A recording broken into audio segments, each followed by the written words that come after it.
සිල්කරට සුබ දවසක්. මම එක්ස්ටර්නල් YouTube නාලිකාවේ විපුල ජීවන්ත. මම මේ මොහොතේ රැඳී සිටින්නේ බෝලකැලේ කැන්දරල් නගරයේ. ඉතින් දැවැන්ත කූඩුවක් නිර්මාණය කළ තියෙනවා දරුවන්. අපි මේ මොහොතේ ඒ දරුවන් සම්බන්ධ කරගන්නවා.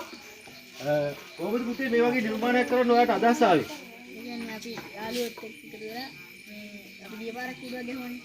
අපිට මේ පාර ගහන්න හිතුණා. මේක ඔයගොල්ලෝ කීවෙන් නිර්මාණයද? දෙවන නිර්මාණය. එතකොට ඔයාලට කවුද මේකට උදව් කරේ? මගේ යාළුවෝ පහ හතර දෙනෙක් ඉන්නවා.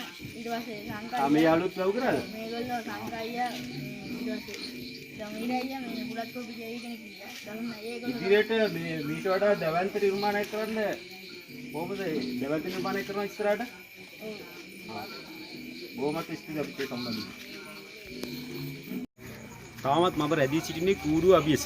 ඉතින් පුතේ මොකද්ද මේ තාක්ෂණය ඔයා භාවිත කරන මේ කූඩුව කරගෙන්නේ? අපි ෆෑන් මෝටරයක් භාවිත උදාහරණයක් අහුවෙන්නේ. සාමාන්‍ය කූඩුවක එක රිම් එකයි. අපි දෙකක් භාවිත කරනවා. එක රිම් එක කූඩුවට සම්බන්ධ කරලා. අනිත් රිම් එක දෙකේ පොළු දෙකක් ගහලා මේ අර වෙනම සම්බන්ධ කරලා අර ඊට පස්සේ මෝටරේ ස්විච් එකෙන් දැම්මම පස්සේ ඕන. ඒකට මේ අර වටේට ඔටෝමැටික් වෙන බල්බ් ඒකට මොකක්ද තාක්ෂණය දාලා? මේ සර්කිට් එක දාලා. වෙනම සර්කිට් එකක් දාලා තමයි මෙයා කරන්නේ. මේ පැසර් කොට ගහන්නේ. හා.